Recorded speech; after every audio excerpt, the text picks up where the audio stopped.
आज के इस वीडियो में सामान्य ज्ञान का 36वां भाग लेके आ रहे हैं, जहां पे हम 10,000 जीके जीएस को कवर करते हैं और ये सारे क्वेश्चन आपके पिछले साल के विभिन्न परीक्षाओं में पूछे गए हैं। आप इसका पीडीएफ डाउनलोड कर पाएंगे और उसके लिए आपको ये ऐप डाउनलोड करना होगा। इस ऐप का लिंक आपको वीडियो के डिस्क्रिप्शन में तथा पहले कमेंट बॉक्स में मिल जाएगा।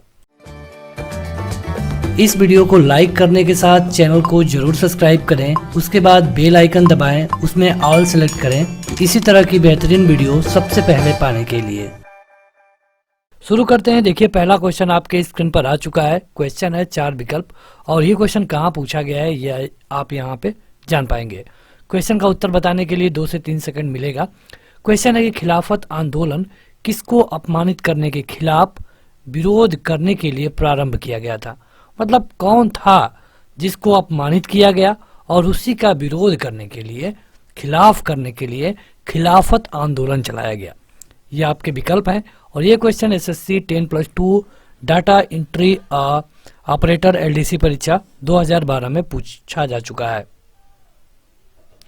देखिए, होता क्या है कि जब हम खिलाफत आंदोलन की बात करते हैं तो ये ब्रिटेन में तुर्की के जो खलीफा थे उनके द्वारा, जब तुर्की के खलीफा को हटाया गया तब इसको शुरू किया गया।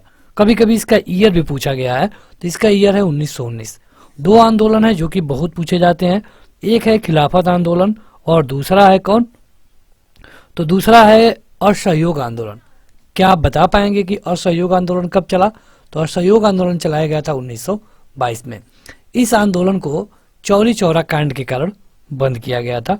चौरी चौरा कांड में क्या हुआ कि उत्तर प्रदेश में एक जगह है गोरखपुर और वहां पे एक ही थाने में लगभग 22 पुलिस कर्मियों को प्रदर्शनकारियों के द्वारा जला दिया गया था। अगला क्वेश्चन है कि निम्नलिखित में से ऑल इंडिया मुस्लिम लीग की स्थापना किसने की। ये क्वेश्चन एसएससी 10+2 एलडीसी परीक्षा 2012 में पूछा गया था। बताइए। यहाँ पे हम 2 सेकंड रुक रहे हैं ताकि आप अपना उत्तर कमेंट करके बता पाएं।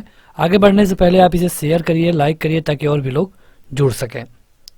इसकी स्थापना की गई थी आगा खान के द्वारा। ये इसका स्थापना बांग्लादेश मतलब कि ढाका में किया गया था। और कब किया गया?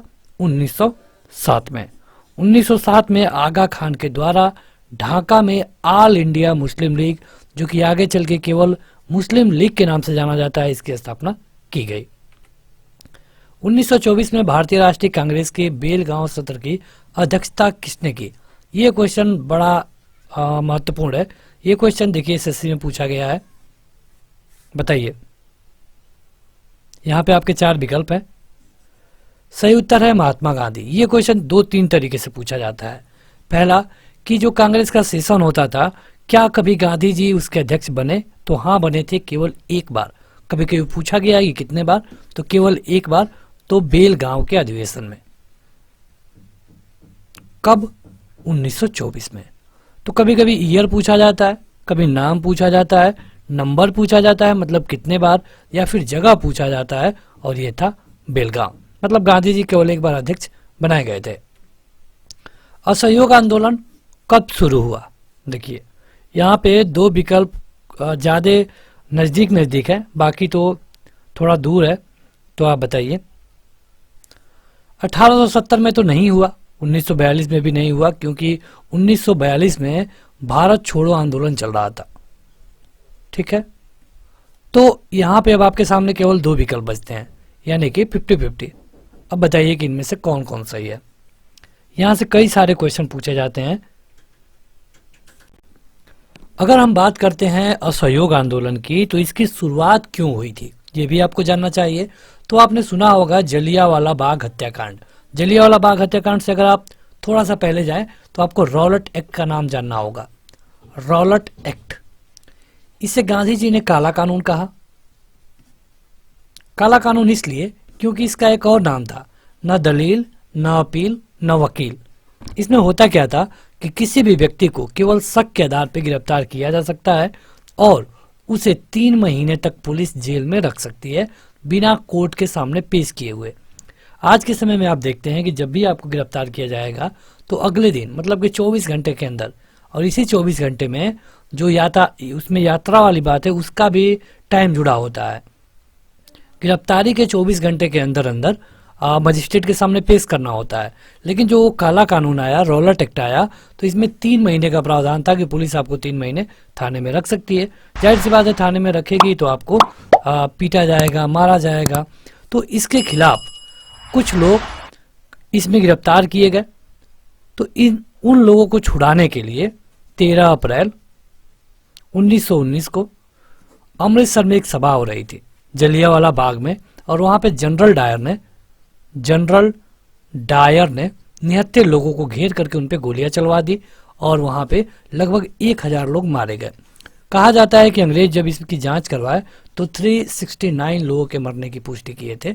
हालांकि इस जनरल डायर को तुरंत इंग्लैंड बुला लिया गया और बाद में 1941 में उधम सिंह ने इनको इंग्लैंड में जाकर के गोली मार दिया। उधम सिंह, कई सारे क्वेश्चन यहाँ से बनते हैं। इसी बीच ये जो जलियांवाला बाग हत्याकांड था, इसी के करीब करीब ये असहयोग आंदोलन शुरू किया गया, यानी कि सही उत्तर होगा 1920। खत्म कब किया गया? 1922। खत्म क्यों किया गया? तो वही चौरी चौरा वाला कांड हुआ और गांधी जी ने कहा कि नहीं, इस आंदोलन को हम खत्म करने की घोषणा करते हैं। अगला है कि महात्मा गांधी को अर्धनग्न फकीर किसने कहा था? बताइए। ये क्वेश्चन एमटीएस का है 2013 में। अच्छा क्वेश्चन है ये कि महात्मा गांधी को अर्धनग्न फकीर, उसके कहने का ये मतलब था कि वो थोड़ा पूरा कपड़े नहीं पहनते थे, तो उनको उसने अर्धनग्न फकीर कह दिया। और ये कहा गया है किसके द्वारा? विंस्टन चर्चिल के द्वारा। विंस्टन चर्चिल के द्वारा जब ये इंग्लैंड में गए थे, जो दूसरा सेशन हो रहा था गोलमेज सम्मेलन का, कांग्रेस की तरफ से भाग लेने के लिए, तब विंस्टन चर्चिल ने कहा था कि ये तो एक अर्धनग्न फकीर है। गांधी के दांडी मार्च का संबंध किससे है? दांडी मार्च का नाम आपने सुना होगा, तो आखिर ये क्यों चलाया गया? ये देखिए क्वेश्चन कितने बार पूछा गया है, 1 2 3 4 5 बार केवल एसएससी के परीक्षा में।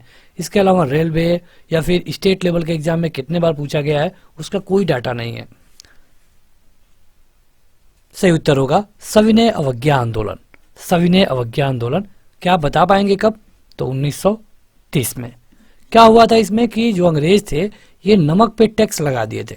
अब वहाँ के जो लोकल लोग थे करते ये थे कि गड्ढे खोद देते थे, समुद्र का पानी इसमें आता था और जब पानी हट जाता था तो यहाँ पे थोड़ा नमक, मिट्टी से सना हुआ नमक मिलता था और ये लोग उसे यूज करते थे। अब अंग्रेज इस पे भी टैक्स लगा दिए और गांधी जी ने इसी का खिलाफत करने के लिए दांडी मार्च निकाला। दांडी मार्च में उन्होंने नमक कानून तोड़ा और ये सविनय अवज्ञा आंदोलन के तहत हुआ। अगला क्वेश्चन है कि वल्लभ भाई पटेल को सरदार की पदवी किसने दी थी? ये भी क्वेश्चन अच्छा है, एमटीएस में पूछा गया है। वल्लभ भाई पटेल को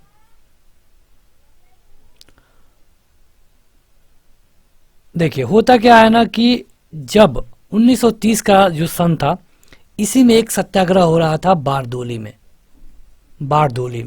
और इसी सत्याग्रह का जो मतलब हेड, अध्यक्ष हुए, जो मतलब इसके नेता बने, ये थे वल्लभ भाई पटेल।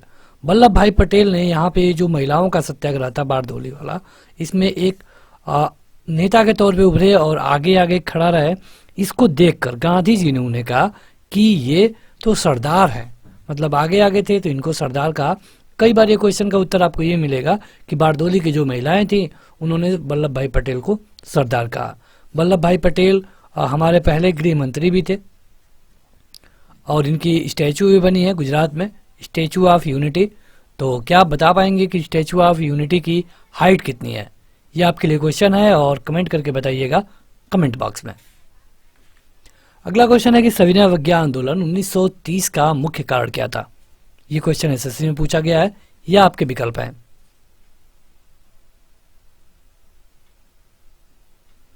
देखिए यहाँ पे हम रुक रहे हैं कुछ समय तक और उसी में आप अपना उत्तर बता दिया करिए। ये रुकने का मेन कारण वही है ताकि आपका प्रैक्टिस होगा। तो ये इसके लिए सही उत्तर होगा नमक पे अंग्रेजों के एकाधिकार के खिलाफ विरोध करने को सविनय अवज्ञा आंदोलन चलाया गया। सविनय अवज्ञा आंदोलन 1930 में चलाया गया। इसमें होता क्या है कि गांधी जी 12 मार्च 1930 को अपनी यात्रा शुरू किए, 24 दिन में यात्रा किए पैदल। 6 अप्रैल 1930 को इनकी यात्रा पूरी हुई और इन्होंने नमक कानून तोड़ा। तो कई क्वेश्चन पूछे जाते हैं, कब शुरू किया गया, कितने दिन का था, कब खत्म हुआ, का उसका नाम क्या है, तो दांडी यात्रा है, सविनय अवज्ञा आंदोलन है, 1930 में शुरू हुआ। सारे फैक्ट आपको पता होने चाहिए। गांधी जी किसे अपना राजनीतिक गुरु मानते थे? क्वेश्चन अच्छा है, ये पूछा गया था। देखिए 2 बार, एमटीएस और सीजीएल टायर 1 री एग्जाम 2015। बताइए किसे अपना गुरु मानते थे? ये थे गोपाल कृष्ण गोखले। गोपाल कृष्ण गोखले के बारे में अगर आपको कुछ बताएं तो इनका डेट ऑफ बर्थ जान लीजिए, 1866 और 1915। गोपाल कृष्ण गोखले को राजनीतिक गुरु मानते थे, केवल राजनीतिक गुरु। हुआ ये था कि जब गांधी जी 1915 में भारत आए तो गोपाल कृष्ण गोखले ही थे। उन्होंने कहा कि आप देश का भ्रमण करिए 2 साल, देश की व्यवस्था आपको खुद ब खुद पता चल जाएगी। बढ़ते हैं आगे, तो अगला क्वेश्चन है कि निम्नलिखित में से किस आंदोलन का नेतृत्व महात्मा गांधी ने नहीं किया था?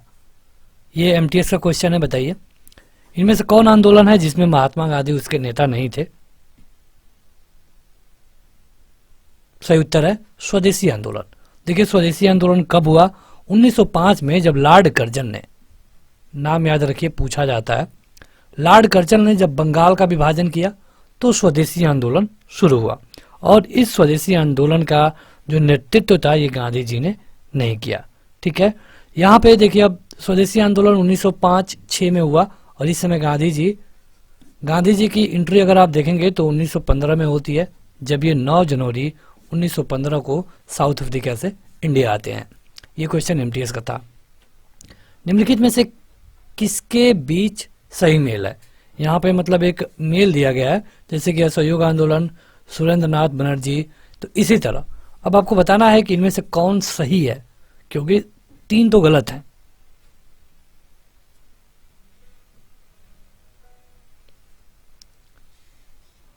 देखिए अगर आप असहयोग आंदोलन की बात करें तो ये गांधी जी इसमें थे, सुरेंद्र नाथ बनर्जी है, इसका मतलब कि ये गलत है।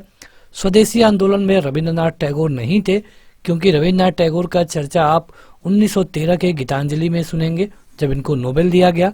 भारतीय राष्ट्रीय सेना सुभाष चंद्र बोस, और यही सही है क्योंकि स्वराज पार्टी की स्थापना महात्मा गांधी ने नहीं की थी। तो इसके लिए आपका जो सही उत्तर होगा ये ऑप्शन नंबर 3 होगा। लॉर्ड इरविन और गांधी, मतलब गांधी इरविन समझौते पर हस्ताक्षर कब हुए थे? ये क्वेश्चन एमटीएस 2013 में पूछा गया है।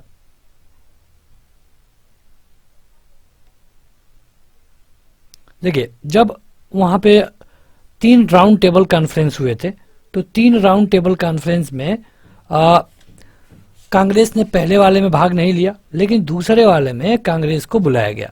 जब कांग्रेस को बुलाया गया तो गांधी जी वहां पे गए और वहां पे लॉर्ड इरविन था, उसी से गांधी जी का समझौता हुआ। यह था 5 मार्च 1931। 5 मार्च 1931। बढ़ते हैं आगे, तो अगला क्वेश्चन है कि मिट्टी के बने घड़े में जो जल होता है ये ठंडा रहता है क्यों? जो मिट्टी के घड़े होते हैं उसमें जल ठंडा क्यों रहता है? तो इसका सही उत्तर होगा कि जो घड़े के छिद्र होते हैं उनसे जल बाहर आकर के वाष्पित होता है, और यही कारण है कि जो मिट्टी के घड़े होते हैं उसमें जल ठंडा होता है। कुछ क्वेश्चन हमने फिजिक्स से भी ले लिया है, ये भी क्वेश्चन कई बार रिपीट किए गए हैं। अगला क्वेश्चन है कि ग्रीष्म ऋतु में बिजली के पंखे के नीचे बैठने पर हमें सुख प्राप्त होता है, क्यों? ये आपका ऑप्शन है, बताइए। क्योंकि हमें ठंडी हवा प्रदान करता है? नहीं, ऐसी बिल्कुल बात नहीं है, क्योंकि गर्मी का मौसम है तो अचानक से ठंडी हवा आना आसान बात नहीं है। ये करता क्या है कि जो हमारे चारों तरफ हवा की गति होती है उसको ला करके शरीर के पसीने के वाष्पन में वृद्धि कर देता है। ऑटोमेटिक हमारे शरीर का जो पसीना होता है ये खत्म हो जाता है और हमें आराम महसूस होता है। अगला है कि हमें अधिकतम पसीना कब आता है? जब वायु का क्या अधिक हो, क्या कम हो? तापमान अधिक हो, आर्द्रता कम हो, या फिर आर्द्रता अधिक हो, तापमान कम हो? बताइए। देखिए पसीना आने के लिए, जैसे कि हमने अपने पिछले वाले क्वेश्चन में देखा कि पसीना से आपको दिक्कत होती है। पसीना कब आएगा? जब टेम्परेचर अधिक रहेगा, यानी कि जब तापमान अधिक है। और इसके अलावा वो तापमान कैसा है? मतलब तापमान तो अधिक है और वो आर्द्र है, शुष्क नहीं, आर्द्र है, तब हमें पसीना ज़्यादा आएगा। तालाब के ऊपरी सतह पर जल गर्म दिनों में भी ठंडा रहता है, क्यों? जैसे जो पूरा तालाब होता है उसकी जो ऊपरी सतह का जल होता है ये गर्मी के दिनों में भी ठंडा रहता है, आखिर क्यों, ये पूछा गया है।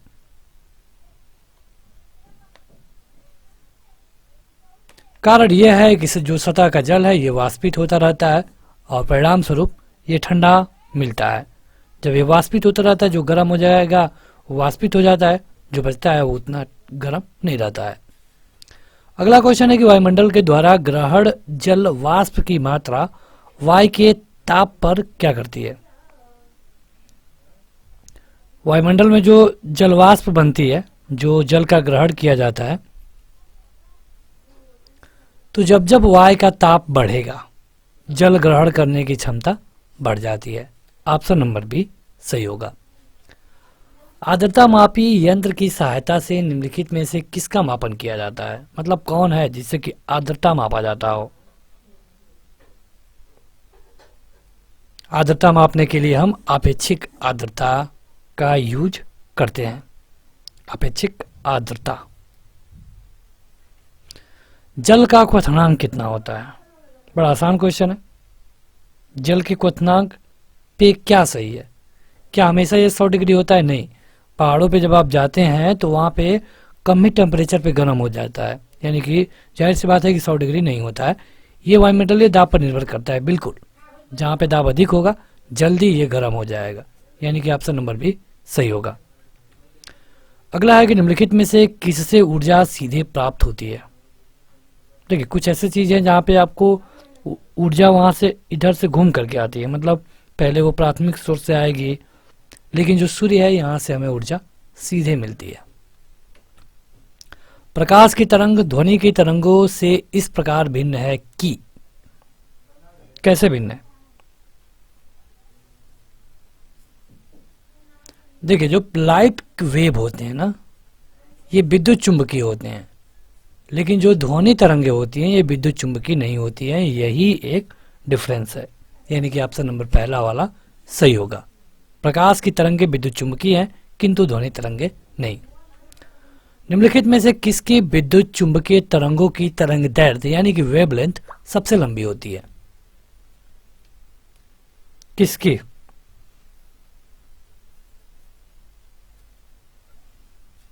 ये होती है इंफ्रारेड की।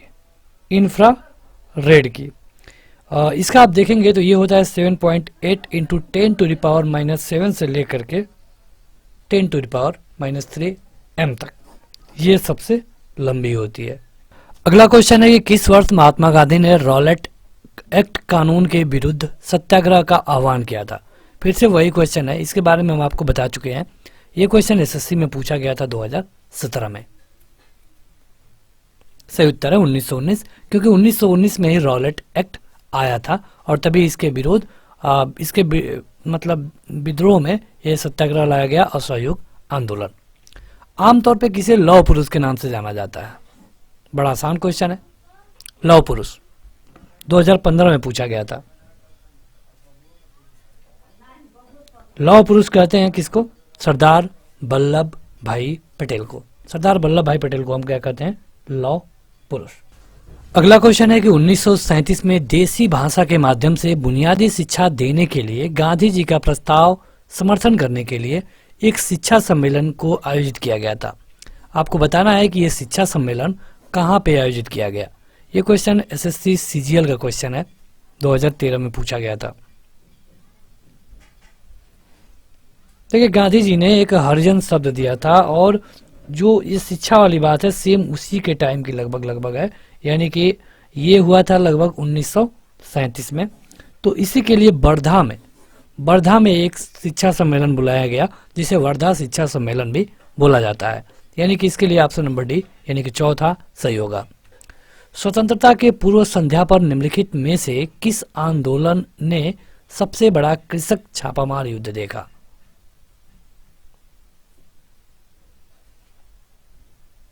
ये था तेलंगाना आंदोलन। तेलंगाना के लिए जो आंदोलन होता था इसी में ये हुआ था। आधुनिक भारतीय इतिहास का ये सबसे बड़ा आंदोलन माना जाता है। ये क्वेश्चन एसएससी सीजीएल 2001 टायर 1 में पूछा, 2014 टायर 1 में पूछा गया है।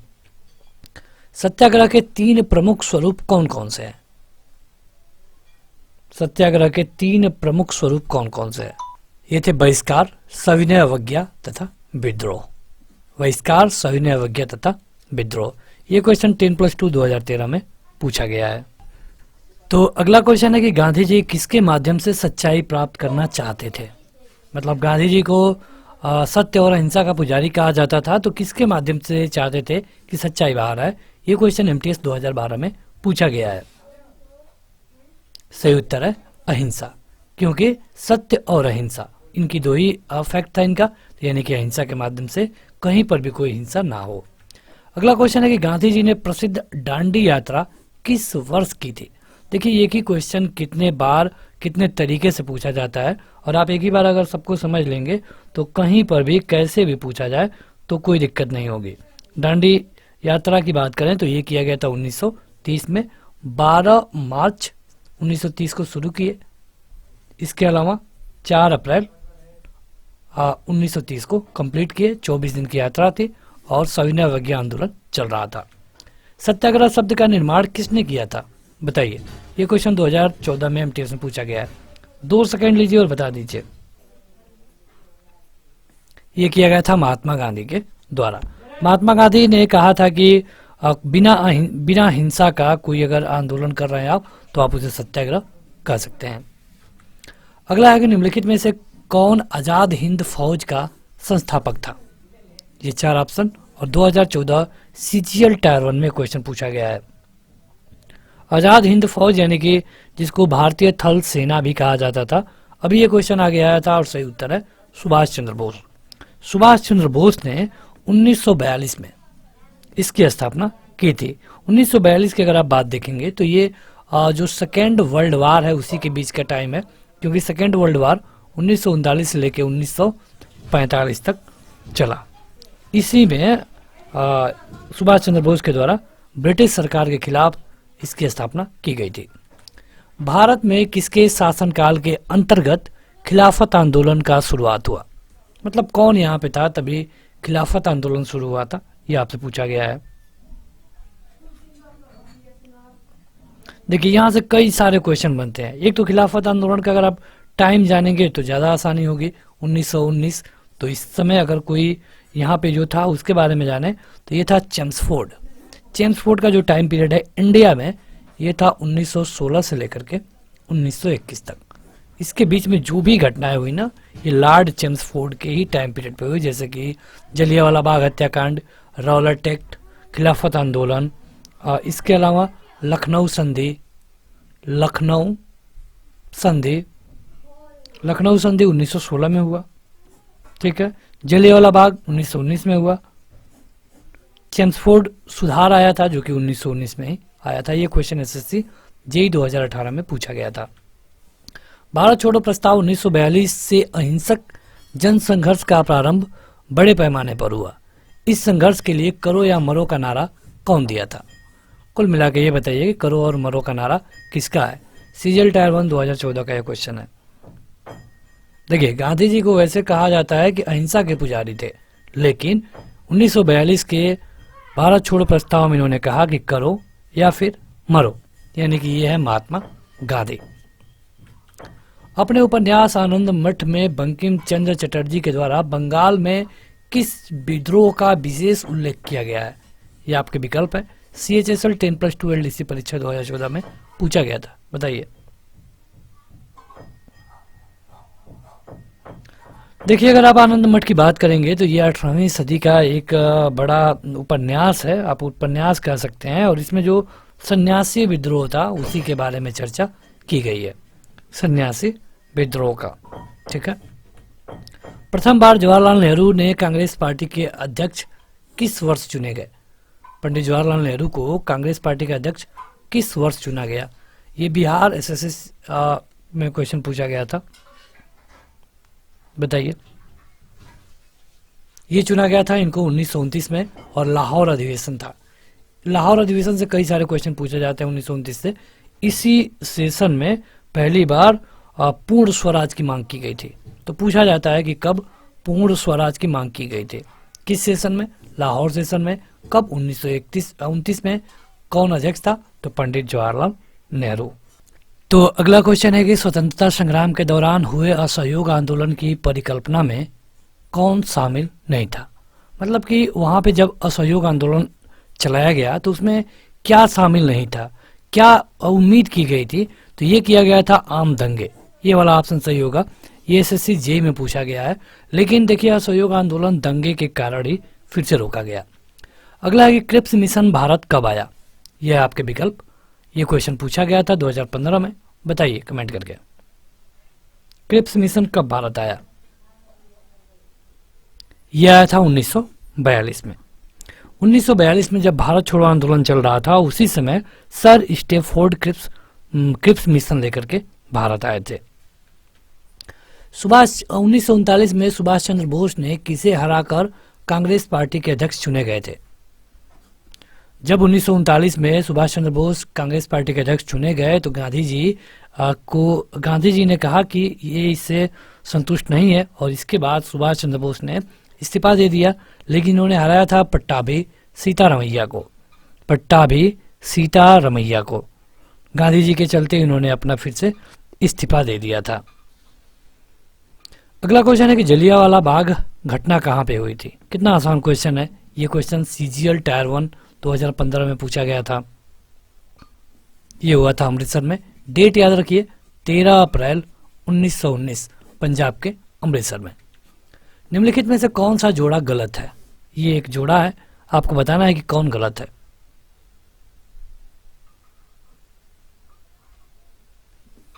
यंग, देखिए कामरेड मोहम्मद अली, ये सही है। भारतीय समाजशास्त्री लाला हरदयाल, ये बिल्कुल सही है। यंग इंडिया लाला हरदयाल, तो ये सही नहीं है क्योंकि यंग इंडिया ये महात्मा गांधी का है। ये होता अगर तो सही होता। लाला लाजपत राय, ये गलत है। सर्वहित एनी बेसेंट, ये सही है। क्वेश्चन में कहा गया था कि कौन गलत है, तो ऑप्शन नंबर तीसरा गलत है। सीजीएल टायर 1 2015 का ये क्वेश्चन है। देखिए इस वीडियो का पीडीएफ आप डाउनलोड कर पाएंगे। उसके लिए ऐप पे जाना होगा। ऐप का लिंक वीडियो के डिस्क्रिप्शन में मिल जाएगा। काल क्रमबद्ध व्यवस्थित कीजिए, मतलब इनमें से कौन पहले आया उसी के अनुसार व्यवस्थित करना है। ये सीजीएल टायर 1 का क्वेश्चन है।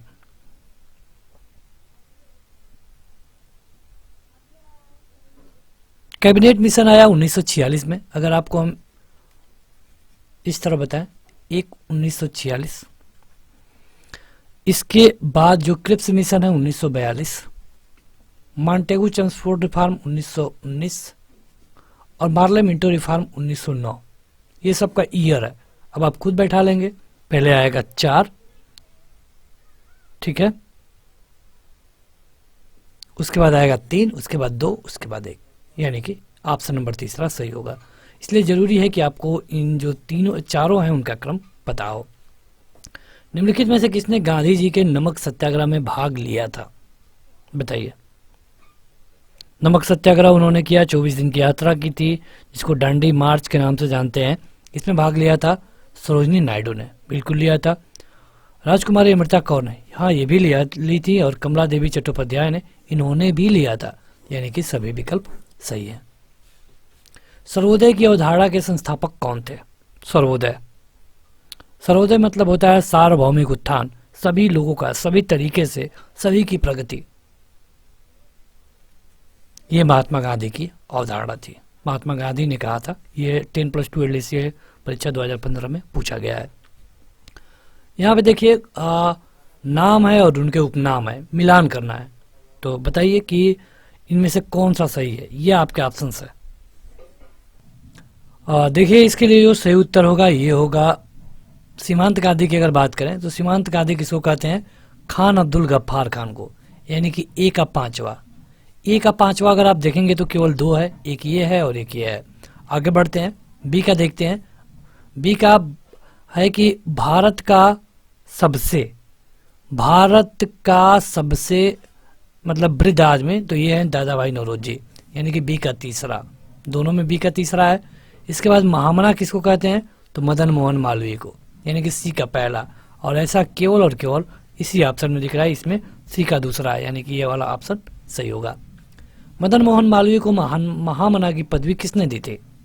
महामना मदन मोहन मालवीय कहते हैं इनको। ये पदवी दी गई थी महात्मा गांधी के द्वारा। सीजीएल टायर 1 2013 का क्वेश्चन है। भारत छोड़ो आंदोलन के समय वायसराय कौन था? सीजीएल टायर 1 का क्वेश्चन है, 13 में पूछा गया था। लॉर्ड लिनलिथिगो, पहले तो ये जानिए कि कब हुआ, तो ये हुआ था 9 अगस्त 1942 को, ठीक है। लॉर्ड लिनलिथिगो के उस समय वायसराय था। 1923 में स्वराज पार्टी बनाने के लिए मोतीलाल नेहरू के साथ मिलने वाला कांग्रेस का अन्य नेता कौन था? देखिए, स्वराज पार्टी जब बनाई गई तो दो लोग थे, एक थे चित्तरंजन दास और एक थे मोतीलाल नेहरू। इन दोनों लोग ने मिलकर 1923 में स्वराज पार्टी बनाई। 1923 में नागपुर में कौन सा सत्याग्रह हुआ था? इसके लिए सही उत्तर होगा ध्वजा सत्याग्रह। ये क्वेश्चन सीजीएल टायर 1 2015 में पूछा गया था।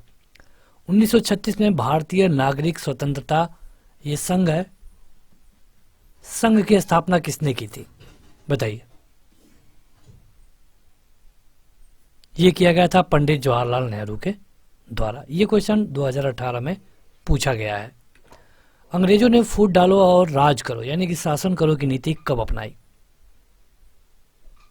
देखिए, जब यहाँ पे 1857 की क्रांति हुई, अंग्रेजों को लग गया कि यहाँ पे कुछ भी हो सकता है, यहाँ से कभी भी भागना पड़ सकता है, तब इन लोगों ने 1858 में फूट डालो और राज करो की नीति अपनाई। तो बस आज के इस वीडियो में इतना ही। वीडियो को लाइक करें और इस ऐप पे जाके आप इसका PDF डाउनलोड कर पाएंगे। इसका लिंक आपको वीडियो के डिस्क्रिप्शन में तथा पहले कमेंट बॉक्स में मिल जाएगा।